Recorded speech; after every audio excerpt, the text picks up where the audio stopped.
지난주에 10강을 통해서 내가 거할 성소를 지으라 하는 것을 이제 우리가 말씀을 나눴죠. 하나님께서는 이제 광야 훈련을 통하고 언약 관계를 통해서 이제 성소를 지을 것까지 명령을 하셨어요.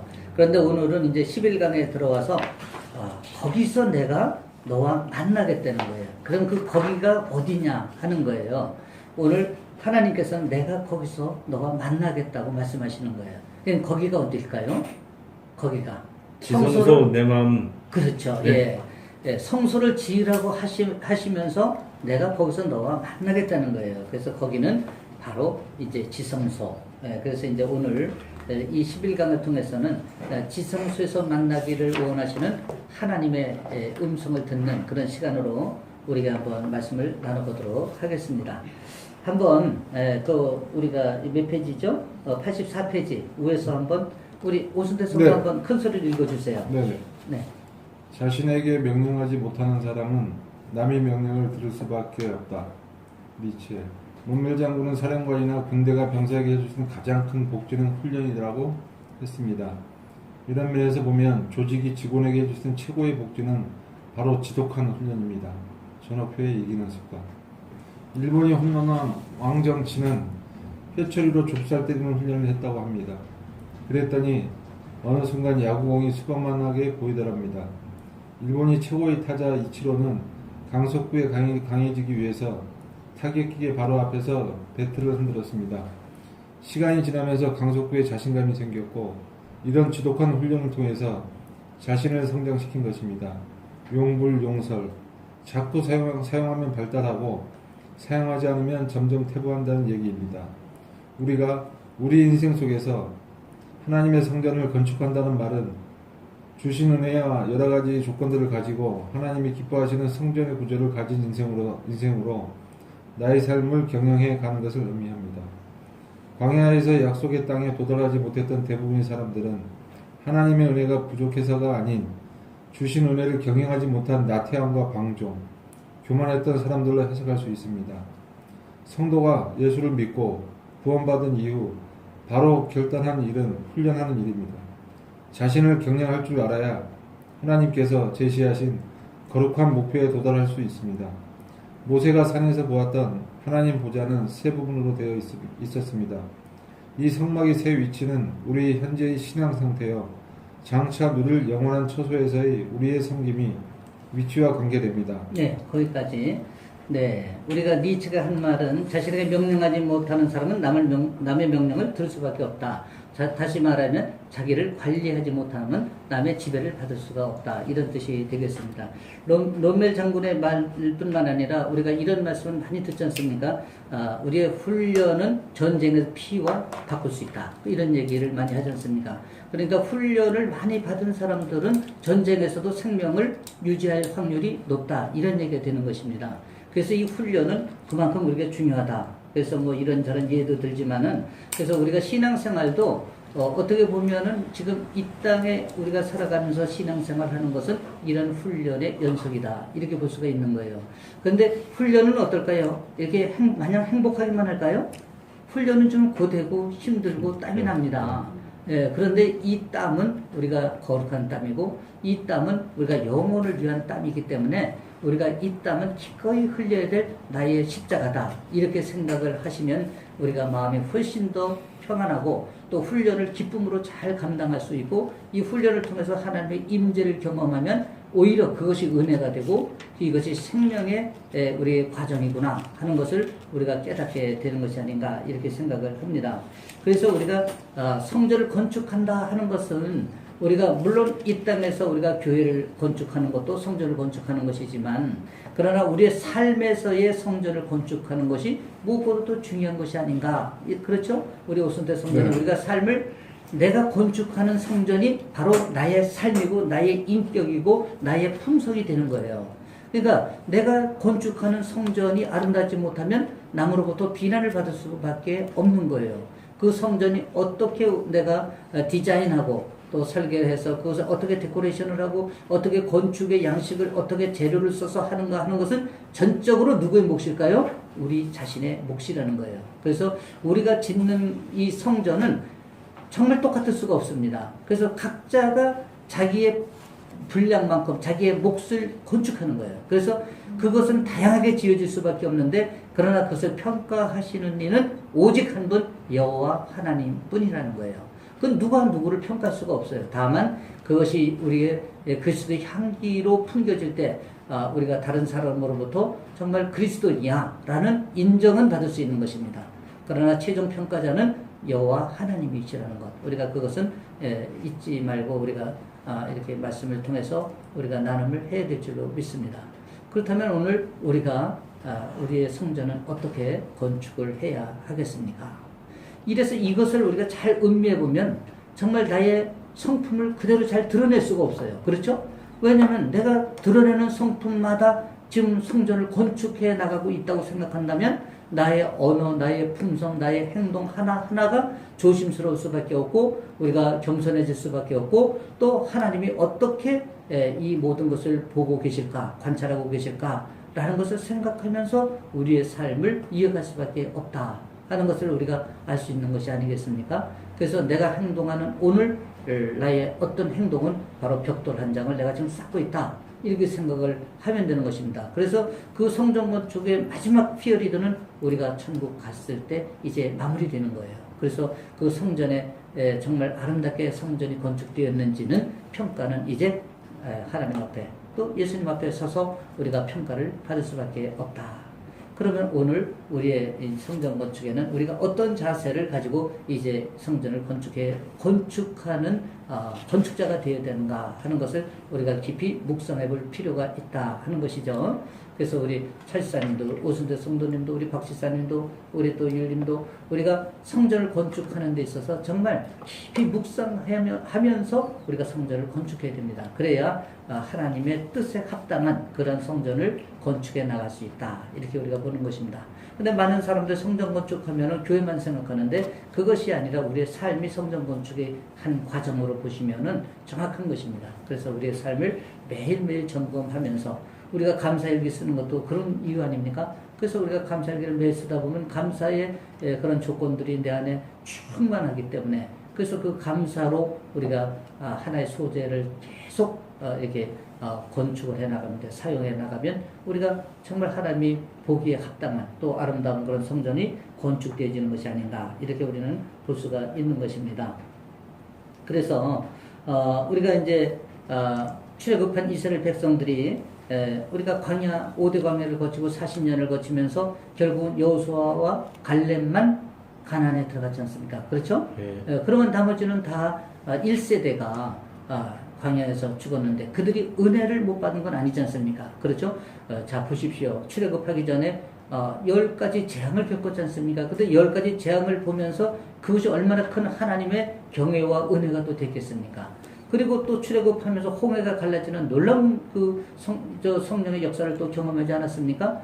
또 우리가 5대 광야를 거치면서 공급하시는 하나님의 그 은혜를 경험하고 그 순간마다 하나님께서 다 모든 문제를 해결해 주는 그러한 은혜를 경험했음에도 불구하고 그 은혜는 너무도 충분한데도 불구하고 그들이 가나안을 들어가지 못했다는 이 사실, 그들은 그러나 그것을 경영하지 못했다.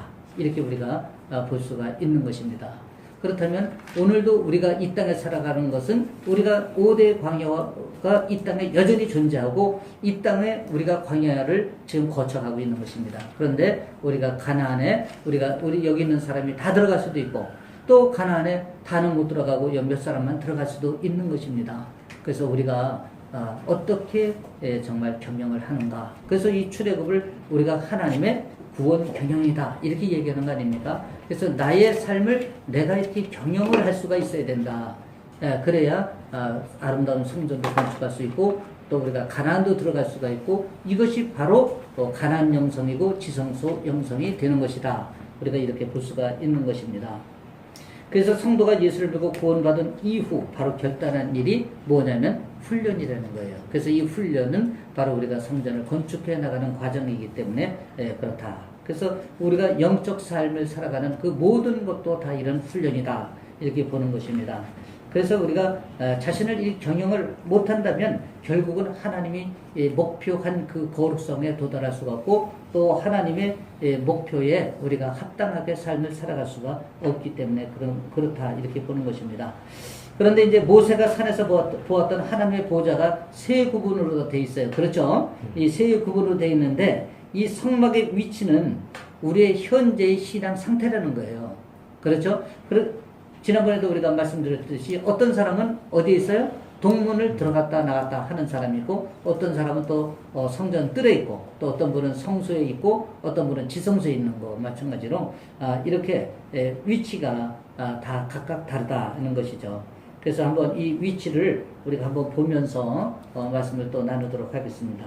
그래서 성전 뜰은 우리가 주로 누가 위치를 했죠? 백성들. 그렇죠. 백성들이 위치를 했는데 성전 뜰의 그 영적 의미는 뭘까요? 성전 뜰의 이 영적 의미는 뭘까요? 우리가 거듭난 거죠. 그렇다면 유월절을 경험한 거죠. 그래서 내 공로는 없으나 하나님의 전적인 은혜로 우리가 구원을 받은 거 아닙니까? 그래서 이제 구원은 받은 상태를 우리가 성전 뜰에 비유할 수 있다. 그런데 성전 뜰에 우리가 그 신앙은 아직 죄의 문제가 해결되지 않은 거예요. 그렇죠? 구원은 받았으나 아직 죄의 문제가 해결되지 못하고 아직 성장하지 못한 상태, 미성숙 상태, 우리가 이렇게 볼 수가 있는 것입니다. 그래서 우리 다 이제 그런 분들이 우리가 이제 초신자들 같은 경우는 대부분이 거기에 해당되지 않습니까? 그래서 우리가 성전 뜰 이렇게 우리가 그 의미를 부여할 수가 있고, 또 그 다음에 이제 우리가 성소지 않습니까? 물론 이제 성전 뜰에서도 우리가 이제 번제단이 있고, 그 다음에 물두멍이 있지 않습니까? 그렇죠? 이 원칙적으로 보면은 번제단까지가 백성들의 위치로 볼 수가 있어요. 그 다음에 이제 이 물두멍부터는 이제 제사장들이 들어가는 거예요. 제사장들이 공간적인 위치를 볼 수가 있고, 그 다음에 성소까지도 제사장이 들어가는데, 지성소는 대제사장만이 들어갈 수 있다는 거예요. 그렇게 우리가 보시면 되는 것입니다. 이제 성소를 보면 이제 제사장들의 위치라고 보는데, 성소의 영적 의미는 뭘까요? 번제된 다음에 이제 성소가 있는데, 성소의 의미는 뭘까요? 뭐죠? 성소에서는? 죄 씻음?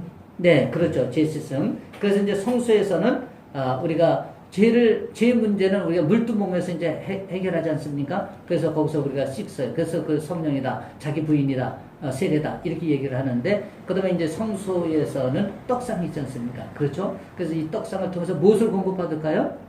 말씀, 양식을 공급받는 거예요.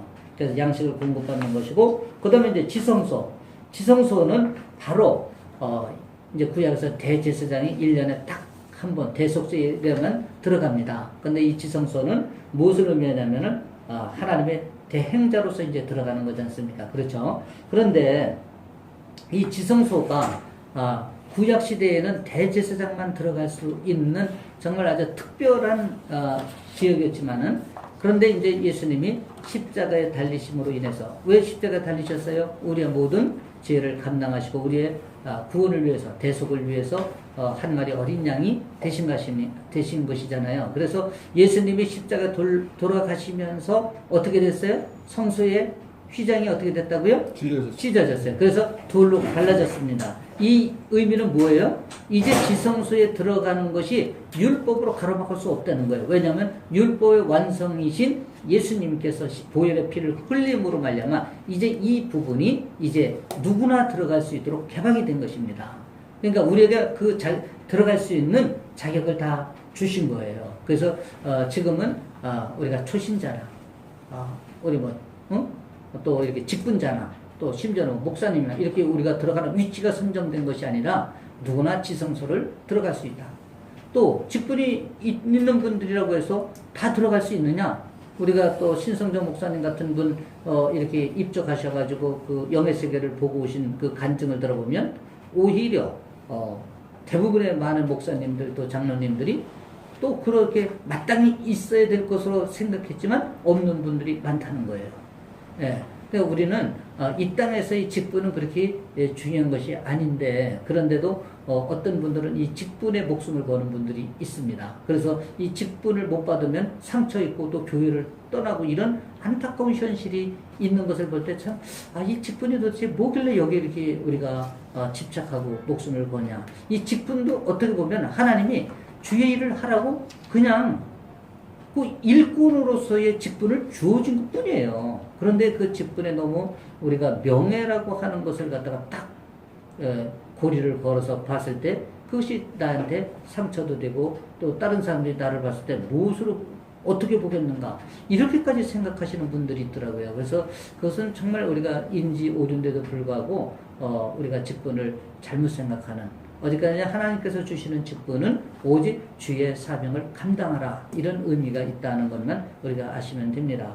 그래서 우리가 지성소는 문이 항상 열려 있습니다. 그래서 거기 들어가는 것은 스스로 훈련을 통해서 들어가는 거예요.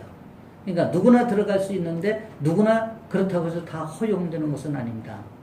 그렇죠? 네. 훈련이 되어진 분들이 지성소의 그 위치에 그 수준에 옳은 분들이 들어갈 수가 있는 거예요. 열려는 있으되 아무나 받아들이는 것은 아니라는 거예요. 그래서 우리가 그것을 잘 생각을 해봐야 됩니다. 우리가 북한 성도들 같은 경우에는요, 정말 우리가 봤을 때는 그분들은 무슨 프로그램을 많이 알겠습니까? 안 그렇잖아요. 솔직히 이 성경 뵙기, 이 성경도 다 제대로 받질 못해서 쪽 성경 같은 거를 많이 보고 이렇게 한다고 그래요. 왜냐면 이게 성경이라는 게 이게 몰래 갖고 들어가서 주기가 쉽지가 않지 않습니까? 그런데도 그분들은 막 가슴이 뜨거워서 목숨 걸고 기도한다는 그 얘기를 들었을 때 이렇게 가슴이 뭉클하더라고요. 그렇다면 그분들은 바로 오늘 오늘 사진 주신 거 보면은 여기 시혼자 신앙을 갖고 있는 거예요. 그분들은. 응? 그분들은 이 시혼자의 신앙을 갖고 있다. 이렇게 우리가 볼 수가 있는 것입니다. 근데 우리는 이 땅에 살아가는 우리 대한민국의 성도라면 너무도 좋은 환경에서 우리가 신앙생활을 하고 있지 않습니까? 이렇게 좋은 건물, 이렇게 좋은 사계절 동안에 온풍기 틀어줘, 에어컨 틀어줘, 또 좋은 만나를 갖다가 어떻게 하면 영양가 있는 만나를 먹일까? 담임 목사가 고민하고 또 이게 당회가 고민해서 좋은 양식을 공급하려고 애를 쓰지 않습니까? 그런데도 불구하고 먹는 사람들은 그걸 도리지치고 잘 안 먹고 선별해서 먹으려고 자기 입맛에 맞는 것만 먹으려고 해요. 그럼 어떻게 될까요? 우리 자녀들 키워보셨잖아요. 지선도 자녀 키우시니까 어때요? 콩 안 먹고 뭐 이게 편식하는 아이들 보면 영양이 골고루 우리가 몸에 이렇게 공급이 안 되잖아요. 그래서 성장이 불균형적일 수가 있지 않습니까? 신앙도 마찬가지예요. 자기가 입맛에 맞는 것만 먹으려고 그래. 예를 들면 나는 출애굽만 좋다는 출애굽만 열심히 은혜 받으려고 하지 레위기나 기타 다른 거에 가서는 소홀히 한다는 것이죠. 또 내가 뭐 신약이 더 은혜가 되면 신약만 보고 구약은 안 보려고 하는 사람들이 있어요. 근데 그것은 우리가 잘못이라는 것이죠. 왜냐하면 66권 전체가 다 하나님의 말씀이고 만나고 또 이것을 통해서 우리가 균형적 신앙을 가질 수 있는 것입니다. 그래서 성경도 우리가 이게 편식을 하면 우리가 왜곡된 신앙을 가질 수가 있어요. 그래서 우리가 혼자 독학하는 것이 꼭 좋은 것은 아니라는 것은 그런 데서 이게 우리가 잘 훈련받고 또 이렇게 교육받은 그런 이게 목회자나 이런 사람들한테 공급받는 것이 그래서 필요한 것입니다. 그렇지 않으면 우리가 독학하면서 나름대로 그냥 자기 은혜는 됐는지 모르지만 그것이 옳은지 그런지를 잘 분별하지 못하고 그대로 또 우리가 받아들일 수 있기 때문에 그런 위험성이 있기 때문에 우리가 그런 것입니다. 그래서 우리가 편식보다는 골고루 우리가 잘 균형 있게 말씀을 접하는 것이 중요하고 특별히 이제 묵상을 통해서 우리가 말씀을 더 깊이 묵상을 하면 하나님의 음성과 하나님의 뜻을 우리가 분별할 수 있는 은혜를 우리가 또 덤으로 받을 수가 있는 것입니다. 그래서 우리가 말씀도 그렇게 보았을 때 더 큰 은혜가 되지 않는가 이렇게 우리가 보는 것입니다. 우리가 아이가 뱃속에 있는 기간이 며칠이죠? 아이가 뱃속에 있는 기간이 며칠이에요? 근데 이제 보통적으로 우리가 얘기할 때는 우리가 280일 이렇게 얘기하는 거죠. 좌우 조금 차이는 있어도. 그런데 280일 준비해서 나와가지고 몇 년을 살아요? 대략 80년. 그죠? 뭐 요새 이제 100세 시대니까 그럼 준비는 280일 준비해서 100세를 사는 것입니다. 그러니까 우리가 준비가 참 중요하고 또 어떻게 경영하느냐에 따라 가지고는 정말 하나님과 이렇게 우리가 영원히 왕노릇하며 살 수가 있는 것이 아닌가 참 그렇게 우리가 볼 수가 있습니다. 마태복음 19장 27절에서 29절 말씀을 보니까 제가 찾아보니까 이렇게 말씀을 하고 있습니다. 베드로가 대답하여 이르되 보소서 우리가 모든 것을 버리고 주를 따라 싸운즉 그런즉 우리가 무엇을 얻으리까? 라고 예수님 앞에 이제 질문을 하는 거예요. 그러니까 예수님이 이렇게 대답을 하셔요. 예수께서 이르시되 내가 진실로 너희에게 이르노니 세상에 새롭게 될 인자가 자기 영광의 보좌에 앉을 때에 나를 따르는 너희도 12보좌에 앉아 이스라엘 12지파를 심판하리라. 또 내 이름을 위하여 집이나 형제나 자매나 부모나 자식이나 전투를 벌인 자마다 여러 배를 받고 또 영생을 상속하리라. 무슨 말씀입니까? 이 말씀이 베드로가 우리는 다 버리고 당신을 따랐는데 그럼 우리가 얻을 것이 무엇입니까? 라고 이렇게 묻는 거예요. 그런데 예수님께서 이렇게 말씀하시는 것입니다. 정말 세상에 새롭게 되어 인자가 자기 영광의 보좌에 앉을 때, 다시 말씀드리면 예수님 때에, 그죠? 너희들이 12보좌에 앉고 12지파를 다스린다. 이런 얘기가 되지 않습니까? 그러니까 결코 보상이 없는 것이 아니다. 이런 얘기를 하는 것입니다.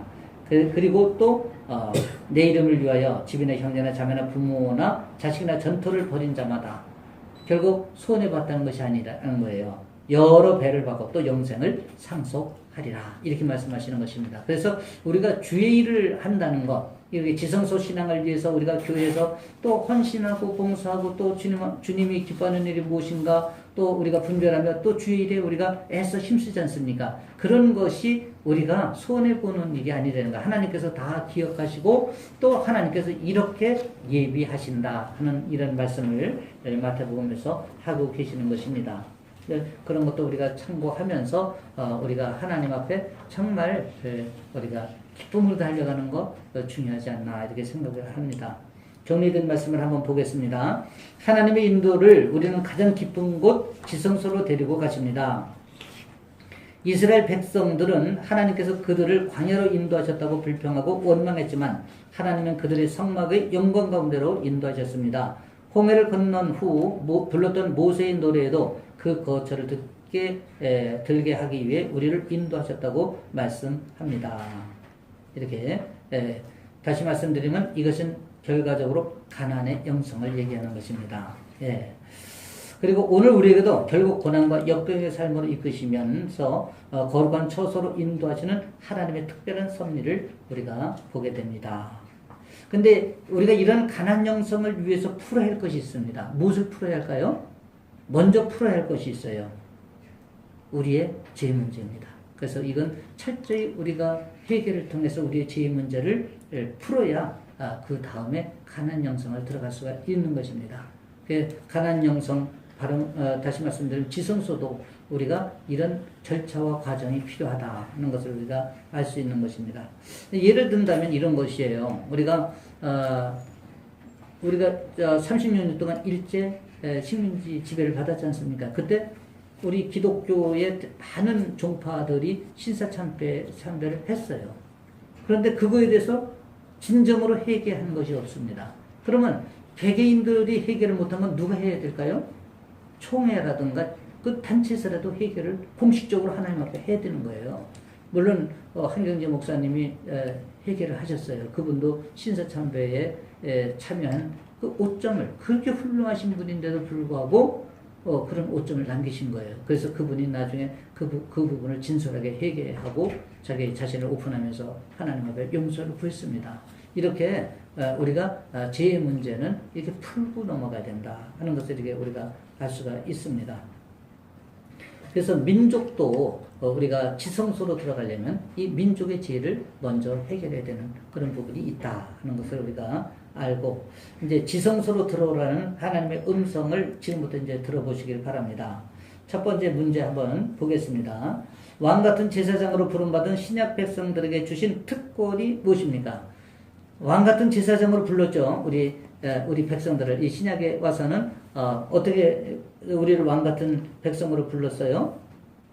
예수의 피를 힘입어 네. 성소에 들어갈 담력을 얻었나니 네. 휘장은 그의 육체니라. 네. 그러니까 아까 말씀하셨듯이 율법 안에서는 우리가 들어갈 수 없는데 네, 이제는 이제 그 찢어진 휘장으로 네, 훈련이 되어서 네. 우리가 들어갈 수가 있는 그래서 거죠. 어디로 들어가는 특권을 얻은 거예요? 지성. 그렇죠. 그래서 지성소로 들어가는 특권을 이제 신약의 모든 백성들이 얻은 거예요. 그래서 우리가 영혼이 우리 예수님이 영혼이 떠나실 때 우리가 휘장이 쫙 두 걸 갈라졌잖아요. 예, 그러면서 우리가 이제 지성소로 누구나 들어갈 수 있는 특권을 얻은 거예요. 지금 방금 읽으신 것처럼 우리가 히브리서 10장 19절 20절 말씀을 보면 그러므로 형제들아 우리가 예수의 피를 힘입어 성소에 들어갈 담력을 얻었나니 그 길은 우리를 위하여 휘장 가운데로 열어놓으신 새로운 살 길이요 휘장은 곧 그의 육체니라. 휘장이 찢겨졌다는 건 바로 예수님의 육체가 찢겨진 거예요. 그렇지 않습니까? 십자가에서 찢기신 거잖아요. 보혈의 피를 흘리시면서 땀 한 방울, 정말 물 한 방울, 피 한 방울 한없이 다 쏟으신 거 아니십니까? 그러면서 휘장이 찢기는 거예요. 그러면서 우리가 지성소에 들어갈 특권을 우리에게 허락하시는 것입니다. 그런데 절적으로 예수의 피의 공로에 의해서 우리가 성소에 들어갈 담력을 얻는다 하는 것을 우리가 알아야 되는 것입니다. 나의 담력으로는 안 되는 거예요. 오직 예수의 피의 공로의 담력을 통해서만이 우리가 지성소에 들어갈 수가 있는 것이다. 우리 오순대 선생님 이해 가시죠? 예. 예. 내가 내 의지로 지성소를 들어가겠다라고 해서 들어갈 수 있는 것이 아니라는 거예요. 전적인 예수 그리스도의 피의 공로에 그것이 담력이 되어야 되는 거예요. 그 담력은 바로 믿음을 전제로 하는 거예요. 예. 구약의 특징인 성소와 지성소를 가르는 휘장이 위로부터 아래로 찢어져서 지성소로 들어가는 길이 열리는 것이 있지 않습니까? 그런데 이것은 옛날에 구약에서는 대행제를 통해서만 만날 수 있었던 하나님을 이제 우리가 직접 만날 수 있다 하는, 정말 어떻게 보면 은혜 아닙니까? 하나님의 임재의 영광이 계신 그 거룩한 지성소를 우리가 직접 들어갈 수 있다 하는 것은 굉장한 은혜가 아닌가 이렇게 생각이 듭니다. 2번 한번 읽어보겠습니다. 우리의 기도가 힘이 있는 것은 우리의 기도하는 위치가 구약과 다르기 때문입니다. 우리가 하나님께 나아가 하나님을 뵙고 기도하는 위치는 구약시대로 말하면 어떤 위치에 해당됩니까? 어떤 위치에 해당되죠? 대제사장. 네? 대제사장. 대제사장? 하나님을 뵙고 기도하는 네. 위치라고 했으니까. 네. 자, 이게 말씀 안 찾아봐서 그런데 히브리서 4장 16절을 찾아보시면 이렇게 말씀이 되어 있습니다. 그러므로 우리는 긍휼하심을 받고 때를 따라 돕는 은혜를 얻기 위하여 은혜의 보좌 앞에 담대히 나갈 것이니라. 이 은혜의 보좌가 어디일까요? 금방 이걸 보여드렸는데 은혜의 보좌는 바로 여기 시온자를 얘기하는 것입니다. 그 여기가 시은자라고 써 있는데 네. 시온이죠. 예, 시온자. 네. 이 시온자, 그래서 이제 우리가 피를 이 위에서부터 붓는 것입니다. 시온자에다가. 예, 번제단에서 우리가 받은 피도 여기서 붓는 거예요. 예.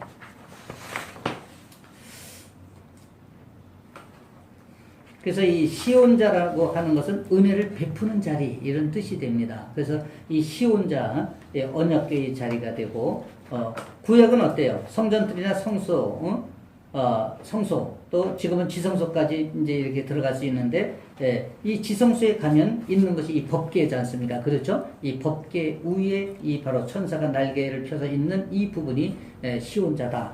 그래서 그 자리는 바로 은혜를 베푸는 자리. 우리가 은혜를 베푸는 자리라는 건 뭐예요? 하나님의 임재가 있는 자리다. 이렇게 보시면 되는 것입니다. 그래서 구약 때는 그 시온자에서 하나님께서 말씀하시고 시온자에서 모세에게 명령하고 그러셨어요. 네, 그렇게 이해를 하시면 됩니다.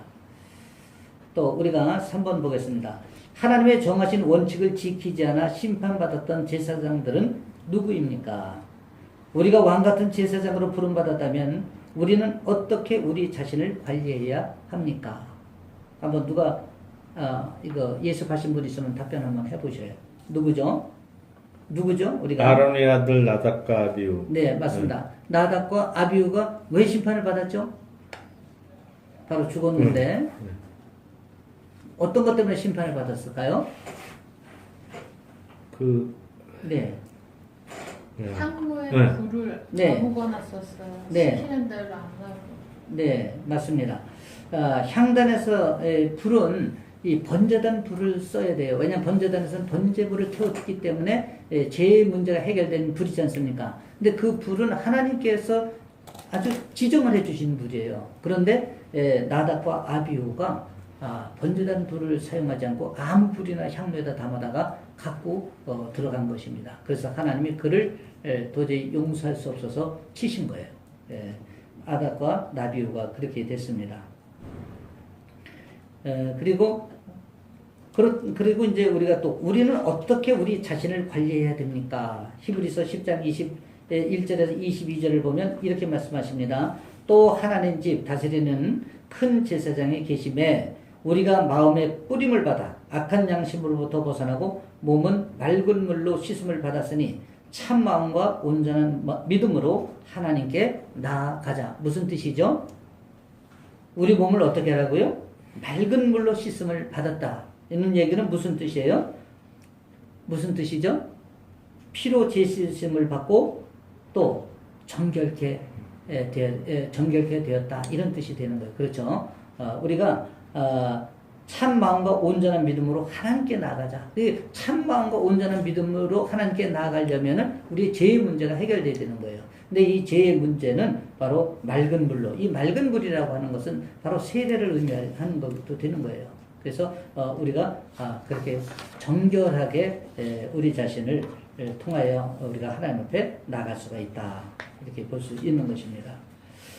그래서 이제 우리가 나답과 아비후도 이렇게 다른 불을 사용해서 이렇게 하나님 앞에 정말 심판을 받았잖아요. 근데 우리 예배도 그렇다면 예배도 다른 불을 사용할 수가 있을까요? 없을까요? 우리가 드리는 예배도 어때요? 다른 불을 드릴 수가 있는 것입니다. 그래서 우리가 예배를 드리는 것도 예배가 무엇인지를 잘 알고 분별해서 예배를 드릴 때 그 예배가 온전히 하나님 앞에 올려드려 주시는 것이다. 그걸 우리가 이런 걸 잘 우리가 지식적으로나 깨닫지 못하면은 예배를 드리는 것은 아무렇게나 와서 그냥 우리가 예배 시간에 참석만 하면 예배를 드렸다고 생각을 하는 거예요. 그런데 제가 말씀드렸지 않습니까? 하나님은 받지 않았다고 예배를 드렸다고 생각하는 착오가 발생할 수 있다. 그렇죠?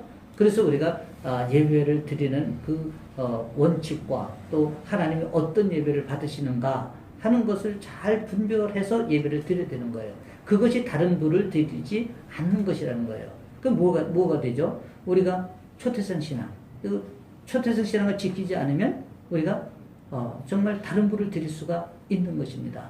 우리가 극동방송을 듣다 보니까 어느 목사님이 설교하는데 이제 그 말씀을 하시더라고요. 록펠러를 이렇게 예를 들어요. 록펠러가 가난하게 자랐다는 것입니다. 가난하게 자랐는데 그 어머니가 재산은 유산으로 남겨주지를 못했지만 신앙을 유산으로 남겨줬지 않습니까? 그래서 록펠러에게 항상 그렇게 가르쳐준 건 뭐냐면은 내 오른쪽 주머니는 11조, 그리고 주일은 반드시 성수하라, 그리고 주일은 반드시 본교에서 드려라, 그 다음에 주의 종을 잘 섬겨라, 영적 질서를 지켜라, 그리고 언제나 하나님 중심으로 살아라. 이런 것을 아주 그냥 늘 이렇게 영적으로 이렇게 말씀을 통해서 자녀에게 유산을 남겨줬다는 거예요. 이 록펠러가 30세 때 이미 벌써 부자 반열에 이제 섰지 않습니까? 그리고 그는 철저히 하나님 말씀대로 살려고 노력했고, 또 그가 나중에 암이 걸렸어요. 암이 걸려서 사실은 이제 사형 선고를 받았습니다. 그런데도 불구하고 하나님 앞에 이렇게 기도합니다. 히스기야도 그렇게 기도를 했지 않습니까? 히스기야도 벽으로다가 이렇게 돌아누워서 눈물을 흘리면서 하나님 내 생명을 좀 연장시켜 달라고 이렇게 애원을 했을 때 하나님께서 어떻게 했어요? 15년을 연장시켜 줬지 않습니까? 근데 록펠러가 암에 걸렸는데 하나님 앞에 자기가 지금 이렇게 가는 것은 정말 너무 하나님의 일을 못 이룬 것이 너무 많습니다. 그래서 정말 생명을 연장시켜 주시면 제가 주의를 정말 더 감당하고 싶습니다. 이런 소망이 저에게 있습니다. 라면서 겸손히 기도를 드렸을 때 그가 90세까지 살았다는 것입니다. 암이 걸려서 90세까지 살았다는 건 참 놀라운 일이 아닙니까? 그래서 그는 또 많은 그 업적이 있어요.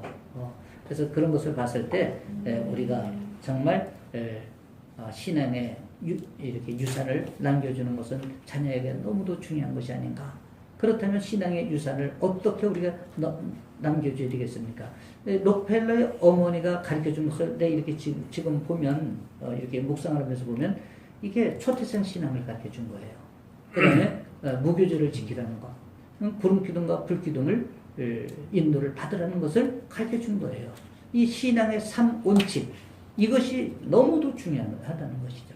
그래서 다른 불을 사용할 수 있는 거예요. 우리가 이 땅에 살아가면서 내일이 이제 주일입니다. 그런데 주일도 우리는 다른 불을 사용해서 예배를 드릴 수가 있는 그런 위험성이 항상 우리에게 도사리고 있다는 거예요. 그래서 그걸 영적으로 분별하면서 준비된 예배를 우리가 드릴 때 그 예배를 하나님께서 기뻐 받으신다 하는 것을 우리가 알 수 있는 것입니다.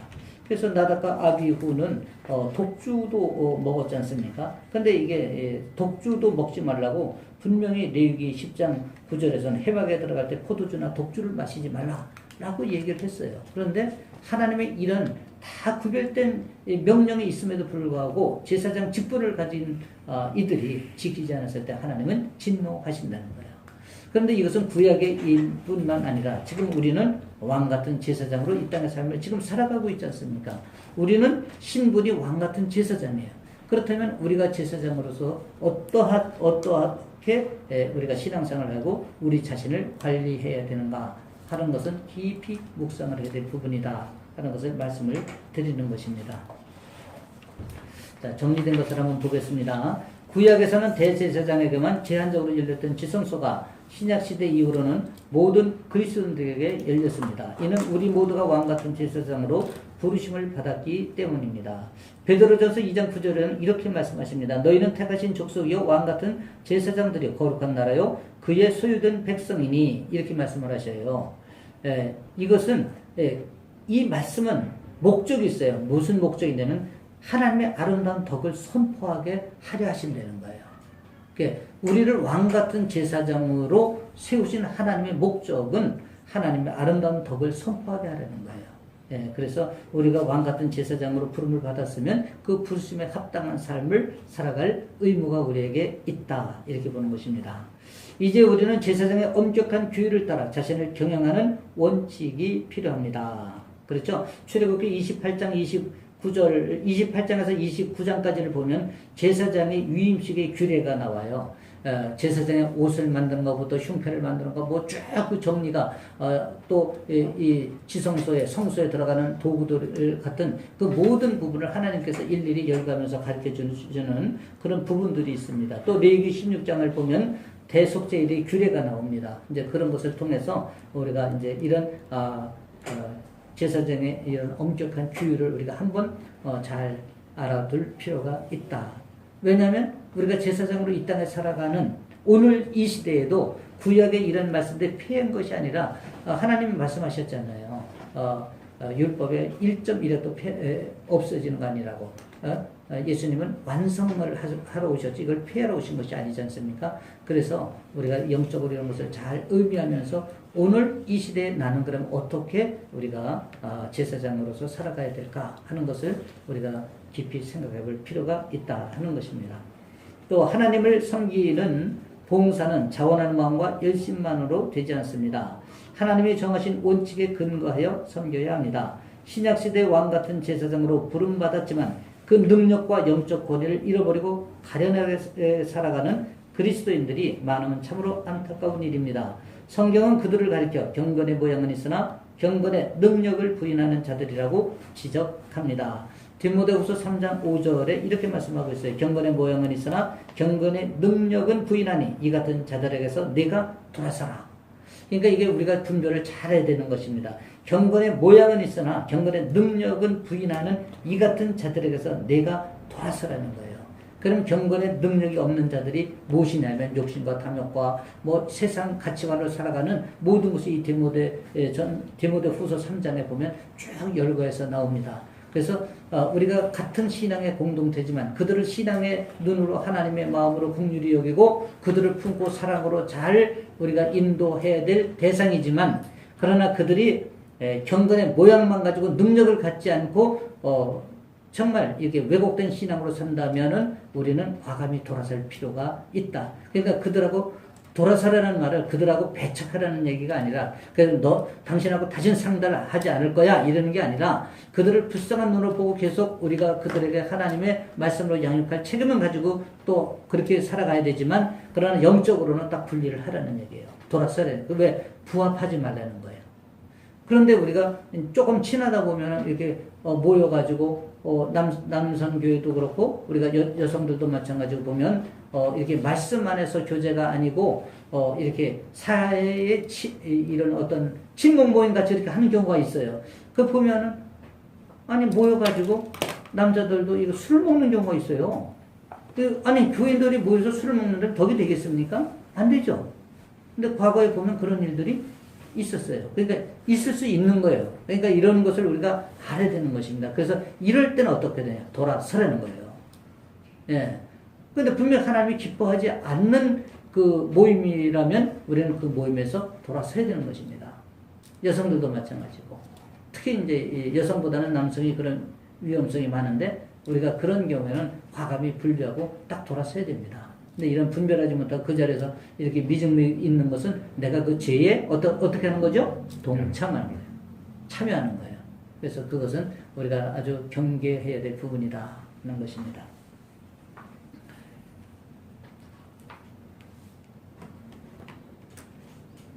어디까지 했죠? 이제 번제단에서 죄를 속죄하기 위해 제물을 태운 불반 거룩한 향단에 가지고 가서 사용할 수 있었습니다. 향단에서는 섬김은 기도, 찬양, 예배를 상징합니다. 제상 없는 찬양, 회개하지 않는 섬김들은 불법이요 하나님의 심판을 불러일으킵니다. 참 이게 말씀은 이렇게 간단하지만 얼마나 여기에 심각한 말씀이 들어있습니까? 제물을 태운 불만 거룩한 향단에 가지고 가서 사용을 해야 된다는 것이죠. 그래서 향단에서의 섬김은 우리의 기도와 찬양과 말씀과 묵상과 서로 이렇게 코인원이 신앙 안에서 하는 이런 모든 것을 포함하는 것이죠. 그런데 우리가 중요한 것이 있지 않습니까? 제사함 없는 찬양, 회개하지 않는 섬김들은 다 불법이라는 거예요. 우리가 얼마든지 섬기면서 남들에게 인정받을 수 있고 나도 기쁨을 거기서 누릴 수가 있습니다. 그런데 그것이 죄의 문제가 해결되지 않고 우리가 정말 양심에 파인 맞은 것처럼 그런 행동을 했을 때는 이것은 불법이고 심판을 불러온다는 거예요. 우리가 이 신앙생활 하면서도 영적으로 잘 분별해야 될 것은 정말 많이 있습니다. 우리가 성도라고 다 성도는 아닙니다. 교인은 다 교인일 수가 있는데 다 성도는 아니에요. 성도가 뭐죠? 성도. 우리 오순대 성도님. 우리 성도라는 말은 이거 굉장히 하나님께서 우리에게 부여준 아주 거룩한 직분이에요. 근데 성도가 뭘까요? 성도. 성도가 뭐예요? 아시는 분? 이건 모르면 안 되는데? 그냥 그 한문 그대로 성스러운 길도자인가요? 그럼 성스러운 성자에다가 길도자인가요? 그럼 성스러운 길을 가는 사람들. 그렇죠. 뭐 그렇게 보면은 이제 어떻게 우리가 좀 정리할까요? 거룩한 백성, 구별된 백성 이렇게 이제 볼 수가 있는 것입니다. 그런데 구별되지 않은 사람들이 교회 안에 많이 있을 수 있죠. 인정하죠 우리가. 그럼 우리가 교인은 될 수 있는 거예요. 왜냐하면 그분들도 다 와서 나중에는 성도가 돼야 되는 거예요. 받으시기를 원하신다. 이렇게 보시면은 거의 정확하십니다. 그래서 로드 13을 자꾸 강조하는 것이고 그래서 신앙의 3대 원칙. 제가 이 신앙의 3대 원칙이 내가 60, 70%라 했지만 어떤 의미에서는 80%라고 얘기해도 과언이 아니에요. 사실 이것만 가지고도 아버지는 너무 만족하셔요. 근데 이것 자체를 우리가 지키지 못하기 때문에 우리가 예배에 흠 있는 예배를 드리는 경우가 많지 않은가. 그래서 우리가 예배는 우리가 주일날, 안식일날 예배 드리는 것만이 아니라 우리 삶이 예배가 되어야 되고 언어나 행동이나 늘 우리가 그런 예배적 삶을 살아가면 우리는 아버지를 섬기는 것뿐만이 아니라 아버지를 존중하고 그분과 동행하는 거다. 이렇게 말해요. 그분과 동행하면 정말 그 이상의 우리는 행복이 없는 거예요. 왜냐하면 동행의 행복 이상 무슨 더 큰 행복이 있겠습니까? 아버지 임재가 늘 우리 안에서 같이 교통하는데 그렇게 이해를 하시면 오히려 더 쉽지 않을까 생각이 듭니다. 자, 돌비 스피릿을 한번 보겠습니다. 돌비가 뭐죠? 돌비. 쉽게 예, 십계명입니다. 예, 돌비 스피릿의 첫 번째는 하나님 예배 사상.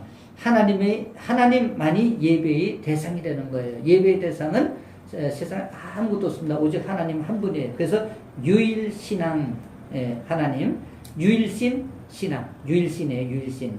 유일신 하나님, 형상화 금지. 하나님은 이용의 대상에는 예배의 대상. 그래서 그 이름을 망령되이 부르지 말라는 거예요. 그래서 우리가 망령되이 부르는 것을 지난번에 뭐라 그랬어요? 하나님의 이름을 가지고 막 약속하는 사람이 있어요. 내가 우리 예수님의 이름으로 내가 막 약속한다고 세상 약속하면서 그래요. 자기의 어떤 의지를 확인시키는 것은 좋은 일이나 아니 거기다가 예수님 이름 팔고 하나님 이름 팔아서 만약 못 지키면 누가 욕먹어요? 하나님이 욕먹는 거예요. 그래서 하나님 이름을 망령되이 부르지 말라 이렇게 얘기하는 것입니다. 그 다음에 부모님 공경. 두 번째 부모님 공경인데 하나님의 대행자로 대한다는 거예요. 부모님을. 왜냐하면 부모님이 부모의 그러한 그 씨앗으로 우리가 태어났잖아요. 그죠? 그래서 하나님의 대행자로 우리가 섬겨야 된다. 이는 땅에서 잘되고 장수하는 비결이라고 성경에서는 말씀하고 있는 것입니다. 세 번째는 이웃에 대한 태도, 자신의 몸처럼 사랑하라. 참 쉽지는 않습니다. 이웃을 사랑하는데 아까도 우리가 금전문제도 얘기했지만 사실 사랑한다면 금전문제도 상대가 필요하면 내가 줘야 되잖아요. 그렇죠? 그런데 우리가 주는 건 많이 그를 위하는 것이 아닐 수도 있더라고요. 내가 저도 형제가 있고 다 있지만은 건강하게 저는 이렇게 생각했어요. 우리 형제 간에도 정말 도와줄 수는 있다고 생각해요. 그런데 성실한 땀을 흘려서 막 정말 거룩하게 잘 살아가는 사람이 조금 힘이 붙일 때 도와주면 이렇게 탁 일어서잖아요. 그럴 때 도와주는 것이 진정한 도와주는 것이 아닌가. 그런데 성실한 삶이 아니고 거룩한 삶이 아닌데 도와주는 것은 혹시 낭비가 될 수가 있지 않습니까? 이런 걸 우리가 좀 영적으로 분별하면서 또 교회 안의 지체 간에도 도와달라고 하는데 참 그런 것을 우리가 잘 분별을 하면서 도와줘야 되지 않은가.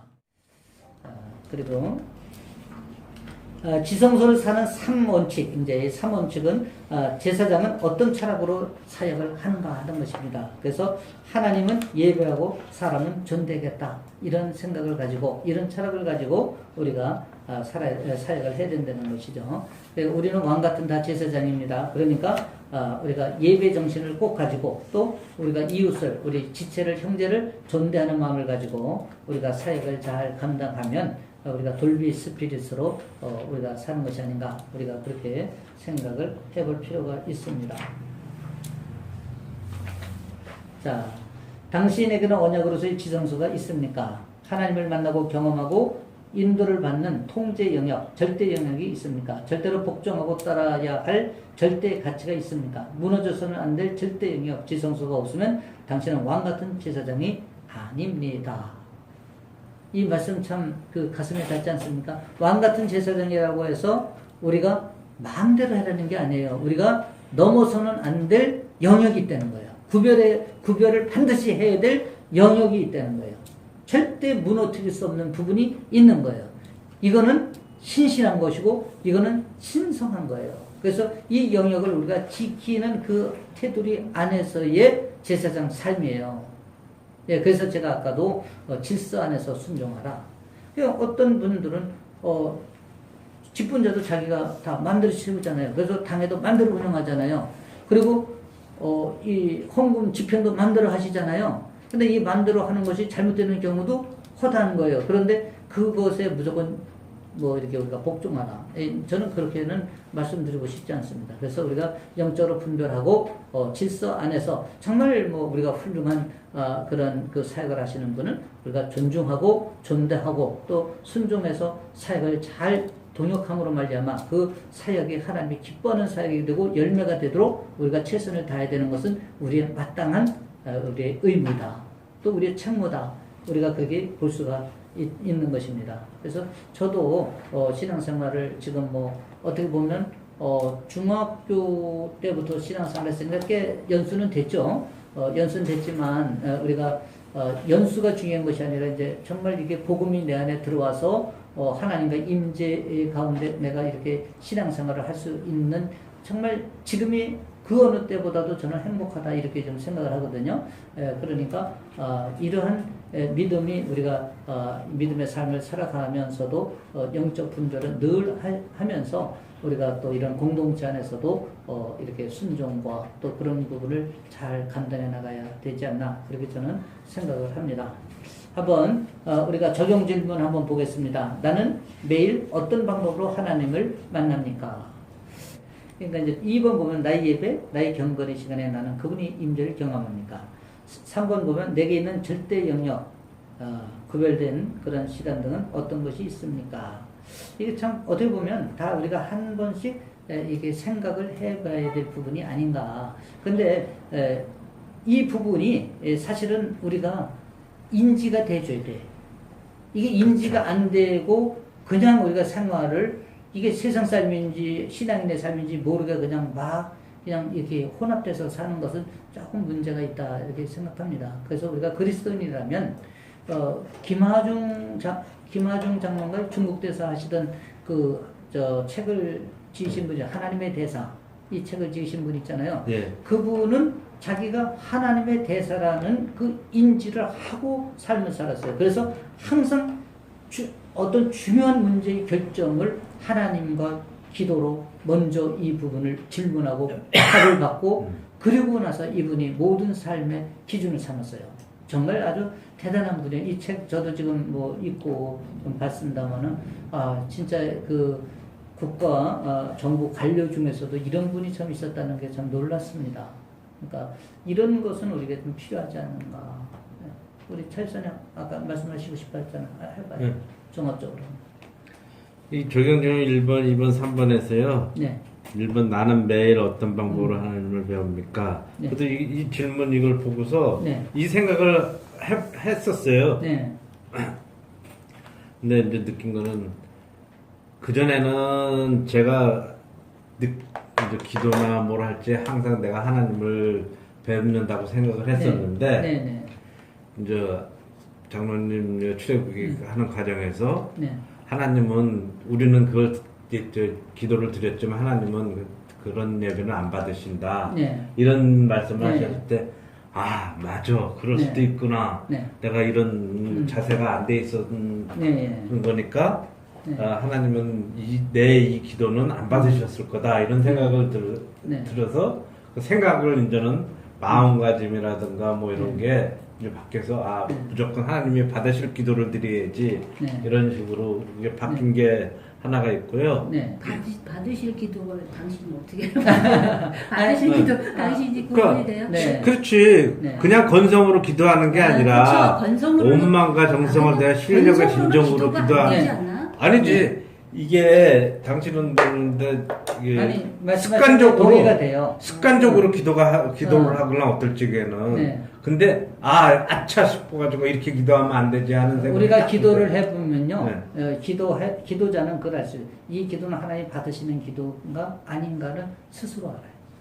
그 느껴지죠. 네, 스스로 알아요. 네.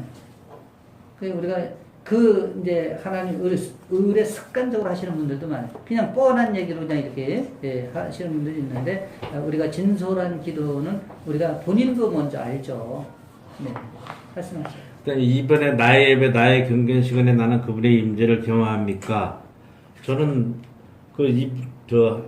하나님의 임재를 수시로 느껴요. 네. 그러니까 너무 감사해요. 찬송을 한다든가 기도를 한다든가 뭐 이런 성경 말씀을 읽다가도 진짜 하나님 나와 함께 하시는구나 이런 거를 딱 순간적으로 한 5초 10초 그 순간적으로 딱 그런 느낄 적이 참 많아요. 그래서 이제는 이게 경험했다는 걸 확신하게 갈 수 있고요. 네. 그다음에 내게 있는 절대 영역, 오직 하나님을 위한 준비된 구별, 공간, 구별된 시간 등 어떤 것이 있습니까? 네. 여기에서 확신할 수 있는 게 그 골방에서 기도하라고 그랬잖아요. 제가 이제 우리 딸이 시집 간 다음에 방을 우리 집사람하고 따로 이제 제가 자고 이렇게 하니까 제 방에 하나 딱 있으니까 네, 서재. 너무나 좋은 거예요. 네, 서재. 그전에는 같이 생활하고 그러니까 나 혼자 기도하고 저도 너무 좋아요. 이런 기도가 안 되는데 네. 그때는 이제 예를 들어서 뒤척이는 기도하고 있을 적에 여보 식사하세요 하고 막 네. 그랬잖아요. 근데 이제 이 사람이 이제 느끼는 것 같아요. 네. 그래서 아. 제가 혼자서 성경책도 보고 기도하고 이런 공간이 있다는 것 자체가 네. 네. 아 이래서 골방에서 혼자 기도하라는 거구나 네. 하는 네. 거를 느껴요. 예. 그래서 아 자기만의 그 독특한 기도 장소나 골방이 있어야 되겠다 네. 하는 그거를 여기서 딱 예. 느꼈어요. 왜 골방이 필요했냐면 네. 하나님과 나하고만 또 대화할 수 있는 네. 기도가 있습니다. 예. 근데 이제 주변에 사람이 있으면 이건 내가 고백하고 싶은데 고백하지 못하는 부분이 있어요. 그래서 그 골방 기도는 때로 필요해요. 예. 그래서 이거 1번, 2번, 3번을 네. 하고 이제 마지막으로 지금 출애굽기를 이제 거의 다 네. 끝내가는 입장에서 네. 제가 이제 딱 단편적인 걸 뭘 느꼈냐면 그전에는 사실은 성경을 읽으면서 아 하나님은 진노하시는 하나님이고 이스라엘 민족은 지식교도 말 안 듣는 민족이다 이것만 느꼈는데 이제는 아 이걸 들으면서 왜 진노하셨는지 이해가 가고 네. 진짜 야 이거 진짜 행동 하나하나에 네. 진짜 이게 진짜 말 하나하나에 신경 쓰고 조심해야 된다. 네. 근데 어느 백성을 택하든지 네. 기질이 말 안 듣는 건 마찬가지였어요. 네.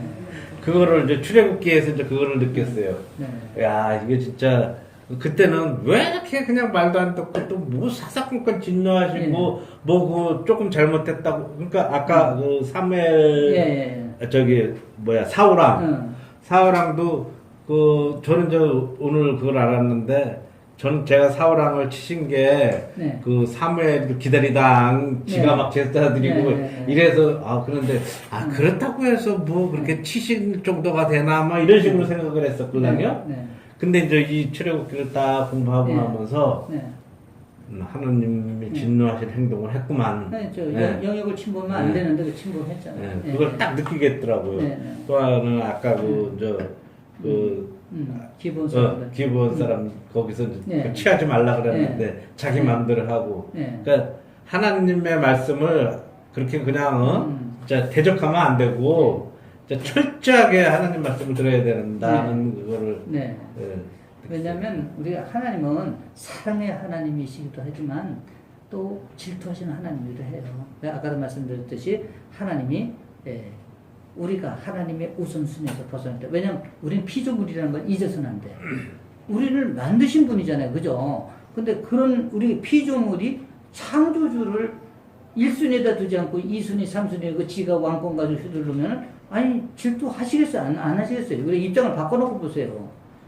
자식이 부모의 뜻을 계속 어겨요. 저도 자식이 있지만 아니 진노할 수밖에 없는 거예요. 그래서 이게 하나님하고 우리의 관계를 영적인 관계로 어렵게 보지 않더라도 부모 자식 간의 관계로 봐도 아주 쉽게 이렇게 이해가 되더라고요. 자, 마지막 정리하겠습니다. 11강에서 이제 거기서 내가 너와 만난다는 것은 우리가 이제 하나님께서 지성소에서 만나겠다는 것입니다. 그래서 지성소에는 우리가 뭐가 있어요? 법궤가 있고 시온자가 있는데 하나님께서 시온자에서 언제나 임재하십니다. 그리고 이제 법궤 안에 들어있는 만나 스피릿, 그 다음에 아론의 쌍난 지팡이 스피릿, 돌비 스피릿이 있다는 거. 그래서 지성소를 사는 제1원칙, 그 다음에 제2원칙, 제3원칙이 있는데 1원칙은 제사장은 어떤 공급으로 사는가. 그래서 하나님이 공급하시는 만나의 양식으로 살아야 된다는 것을 기억하라는 것. 또 지성소를 사는 2원칙에서는 세상에 하나님의 나라를 건설하시는 하나님의 방법은 제사장 제도다 하는 것. 그래서 이 제사장 제도에 대한 것. 그래서 하나님이 세우신 영적 질서인 나의 목자에게 우리가 순종하자 하는 것입니다. 그 다음에 돌비 스피릿은 바로 십계명이죠. 십계명에서는 지성소를 사는 제3원칙인데 이것은 제사장은 어떤 철학으로 살아야 하는가? 바로 예배의 삶이고 또 사람은 우리가 절대적으로 존중하고 존대하면서 살겠다 하는 이런 스피릿을 우리가 오늘 말씀 가운데 나눴습니다. 이것으로 오늘 11강을 마치도록 하겠습니다.